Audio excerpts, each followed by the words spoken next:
Hello and welcome to the M Perspective. My name is Melissa and I'm your host. So I had a riveting conversation with someone on Twitter regarding CRT, and I was consistently met with the white privilege, or if you don't know what I'm talking about, I cannot explain it to you argument. Like he kept saying, like, your privilege is showing. There's your white privilege. Oh, your white fragility is out. And I'm just like, what the hell are you talking about? So I spent way more time than I'd like to admit trying to discuss this concept with him and what it was based in. And I was trying to have an open and honest conversation about what our nation seems to be pushing towards. But since he was not able to give me the information, I decided to take a little time and learn a little bit more about it myself. So I think that we're watching our nation turn into race grifters. We're trying to train people to be properly woke, but when you're white, you must be inherently bad. And there's something absolutely vile within every single white person in America. And we only talk about equity, not equality. They now control our narrative. They control our words. They are rewriting the definition of the words we've come to know. And they use this to be consistently vague and to never make any real progress with the movement that they support. So CRT was a legal theory, but it's not anymore. It's now a complete activist movement. And if you take the original Marxist critical theory and you add race in the middle of it, there you go. That's all critical race theory is. It's Marxism based around race. Instead of just plain Marxist ideology, which was just entirely rejected by most people, they're attempting to make it more popular by adding race into it because everything is racist. The front page of the Washington Post had a video, and it was from a new show, I guess, called The Lily. And it was titled, What is white racial identity and why is it important? It was a 5-minute video about how being white makes you guilty, and you are the reason, you white people are the reason why the Black community is struggling. So according to Richard Delgado and Gene Stefanchik, who started CRT back in the late 70s, they basically said, although as it began as a movement in the law, it has spread beyond that discipline into activism. And many in education would now consider themselves to be critical race theorists. So you have political scientists, ethnic studies, American studies, all these professors are now super woke and believe that CRT is something that should be taught to children.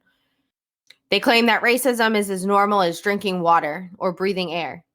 A key tenet of critical race theory is that it is difficult to fight racism. The only way to really fight racism is to cure your whiteness. Your adherence to American society is what makes you innately racist.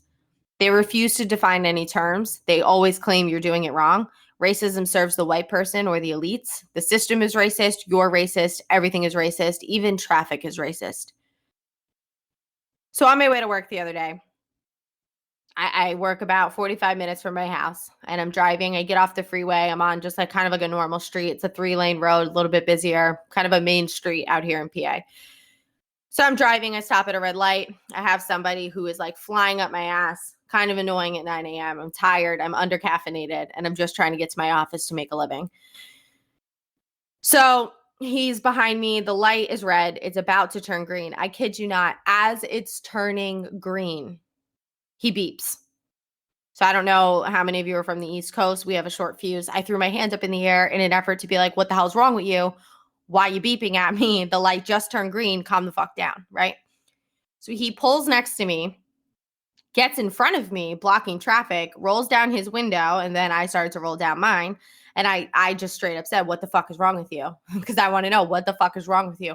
I was then berated for a minimum of 10 minutes on my white privilege. This was a Black man, which I'm sorry to say, he was uneducated, could barely get his sentences out. He did not have one cohesive thought throughout this whole conversation. Berated me that my privilege was the problem this morning. The fact that the light turned green and I didn't accelerate fast enough for him was because of my white privilege. Now ration that. Now I'm not going to lie too. When I drove away from that situation, I was a little shook up because the reality is this man could have pulled a gun out and shot me and just totally killed me, because that's where we're at today. People are no longer thinking rationally and they're just thinking straight emotion. Nobody's actually like looking at other people as people. We're only seeing each other's race. Because I'm not going to lie, the moment I saw him, I was like, great, here's a Black man. He's about to berate me. And look at what he did. And he probably saw me and he was like, oh, some little white bitch. Here comes her privilege. It's so destructive what we've done. Because instead of me looking at him and thinking, oh, maybe this guy had a really bad night. He's trying to get to work this morning. Maybe he's running late. Maybe his boss is calling him, asking him where he is. I don't know what's going on in your life, and I try to give people the benefit of the doubt. One of the things I like to do is if I go to Dunkin' Donuts in the morning and I see somebody behind me that looks like she wants to bite her steering wheel, I will typically pay for her coffee because I know that people have done that for me and it's made my day just better. You have a better outlook on life when you feel like people are just innately kind. So I try to do that. Now, I'm not going to lie to you. When I saw this man, none of that ran through my head. The first thing I said was, oh, here comes a black guy. He's going to yell at me.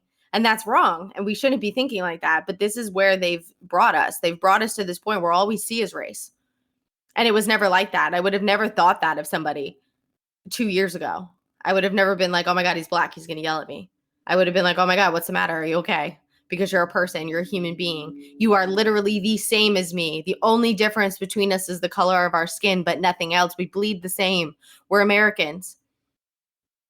But this entire movement of critical race theory and just race in general has turned us into complete lunatics.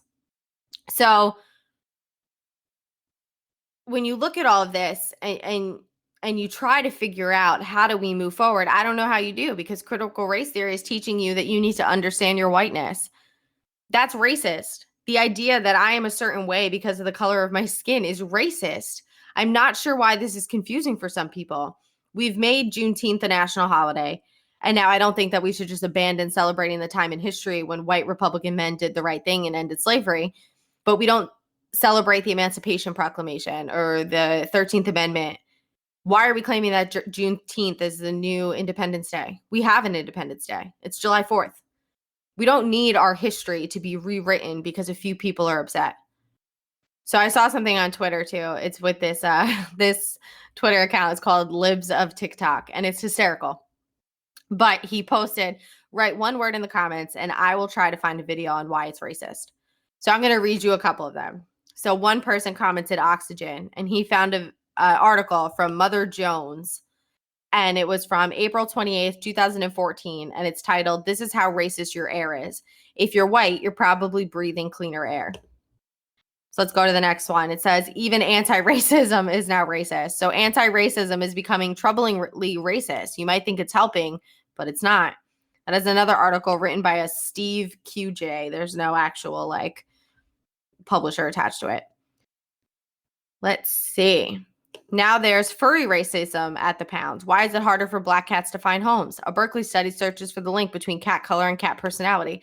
Now I will tell you, I have a black cat and she's absolutely gorgeous. And I'm a huge advocate for adopting black cats because black cats are treated poorly. It's not because of the color of their fur and being racist. It's behind a superstition that black cats are associated with worship, satanic rituals, Halloween, kind of like dark magic and stuff. They're not. They're beautiful. They're cuddly.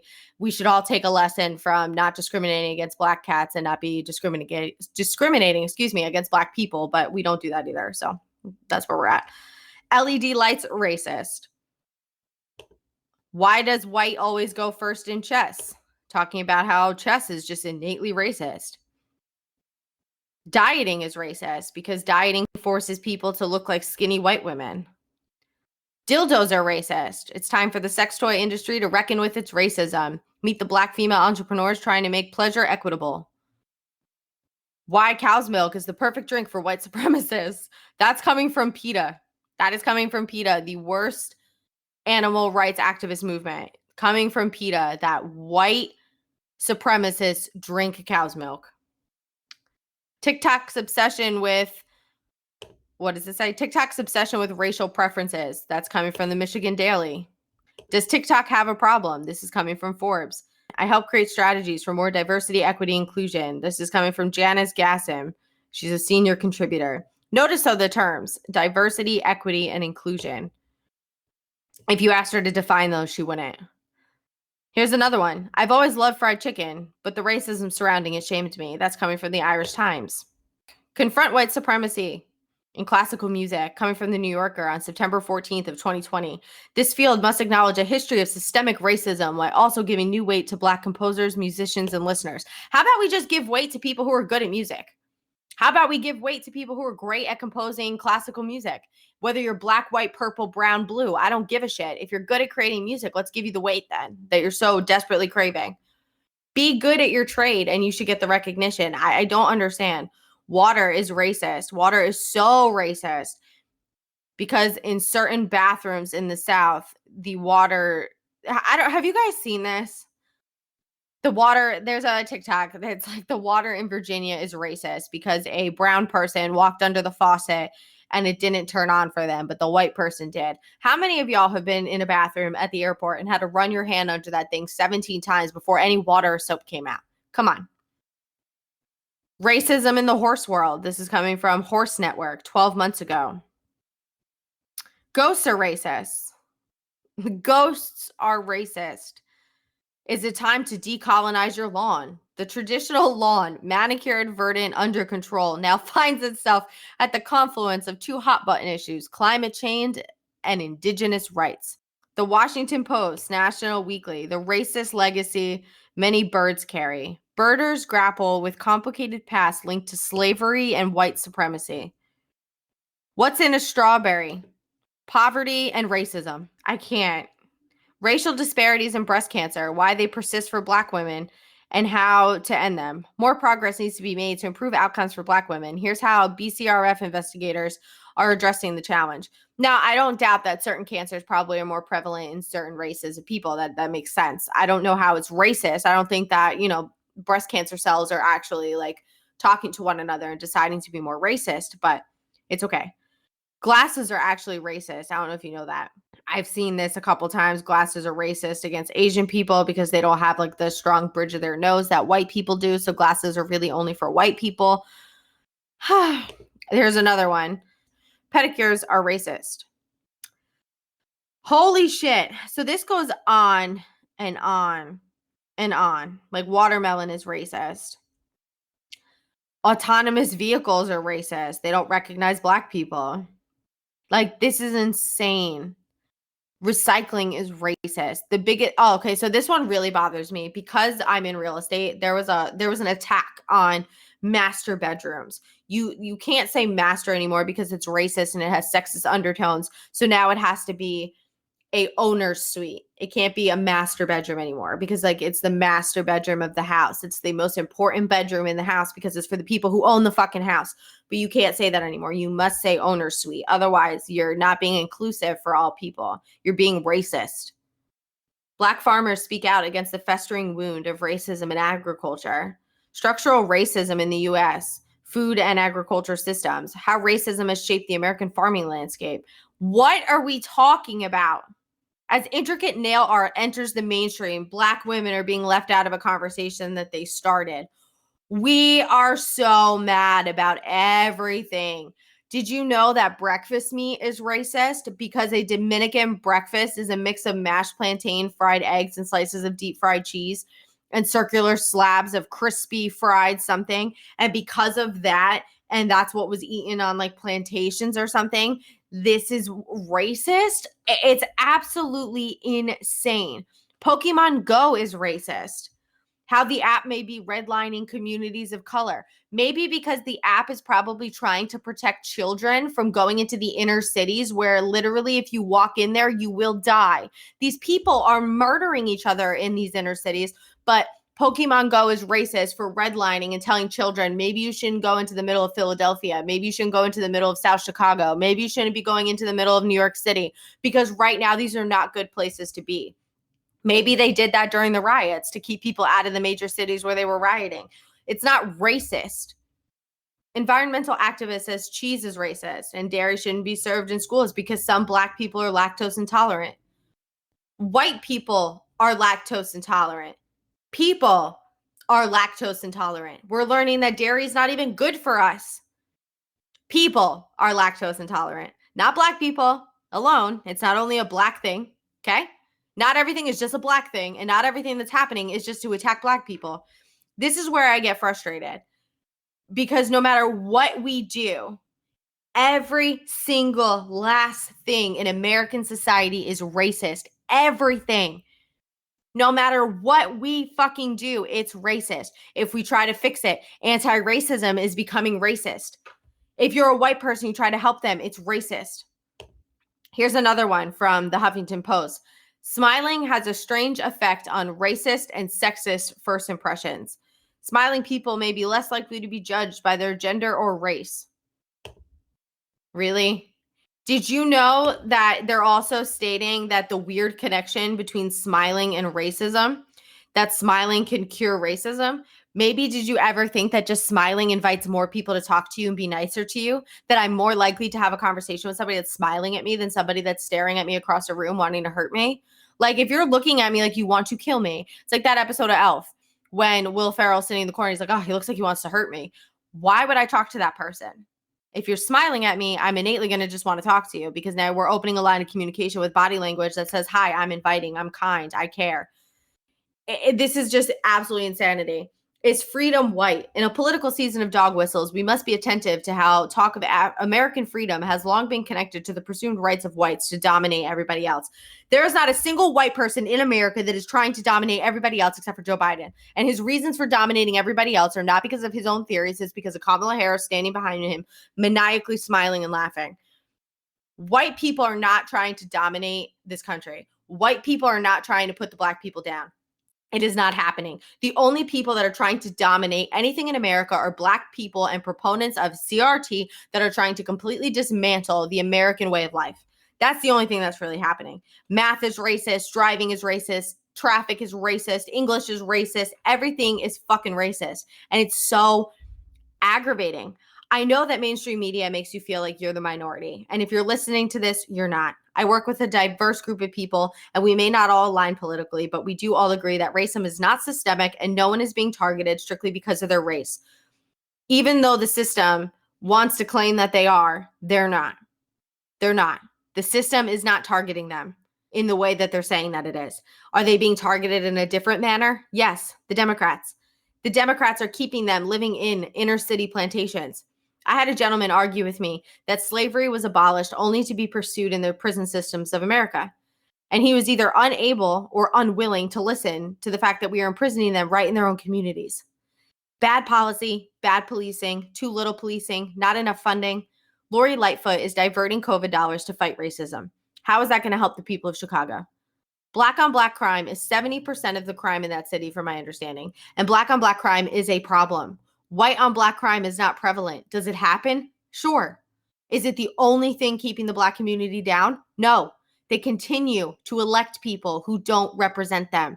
They continue to allow themselves to be grounded by their victimhood. If everybody stopped blaming everybody else, what do you think would happen? They would educate themselves. They would get better jobs. They would acquire housing that is not government funded. They would get off welfare. They would feel confident in themselves. They would realize that the American dream is available to everyone, regardless of the color of your skin. America has a rocky history with race, and we know this. There's not one American that is unaware of slavery and our brutal treatment of the black community. But we've learned and we've grown. And I am not responsible for what white people did back in the times of slavery. I am not responsible for you not being able to get out of your inner city. If you want my help, I will lend my hand. But you need to want it. You need to ask for it. And you need to vote the changes into office that you want to see. Donald Trump asked the black community at a rally, what do you have to lose? And he's right. You know what you get when you elect a Democrat? You know that they use you as a political pawn to continue to pass through bills that only make the government larger and more powerful. What did you lose when Trump was in office? I challenge the black community to tell me what you lost when Donald Trump was in office. What did he do directly to hurt you and to hurt the black community and made you believe that all of his supporters are racist? Before you respond to me, make sure that you fact check your own opinion. Make sure that I can't easily debunk your theory with facts that were not presented to you. I am not racist, and I am not innately bad because of the white skin I was born with, just like you are not bad because of the black skin you were born with. We are Americans, and Americans stick together. And the only way we defeat our divisive government is by working together for the common goods of all Americans. Put down your hatred and put down your victimhood.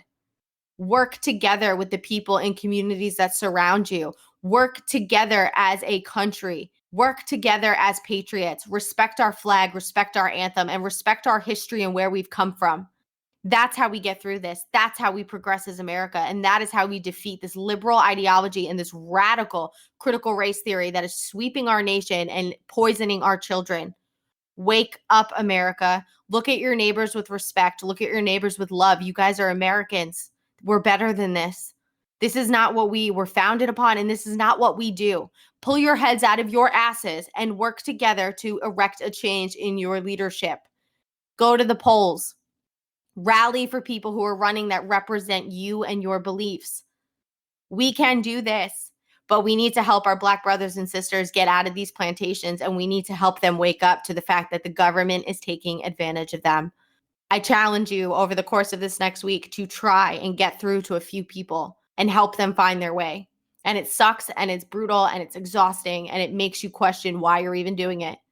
But I'm telling you, if you just wake up one person per month, you are making a massive change that a lot of people aren't. We have to band together. We are going to be the change that America needs. We are the ones, and our voices are going to be what propels us through this shitty time. Thank you so much for listening this week. Until next time, you can follow me at the M Perspective Pod. I'm on Twitter pretty consistently. My full-time job keeps me a little busy, but I try to interact with you as much as I can. I appreciate you interacting with me. And please, please, please continue to share my podcast and get it around to everybody. Your support is appreciated way more than you know. Hope to talk to you guys soon.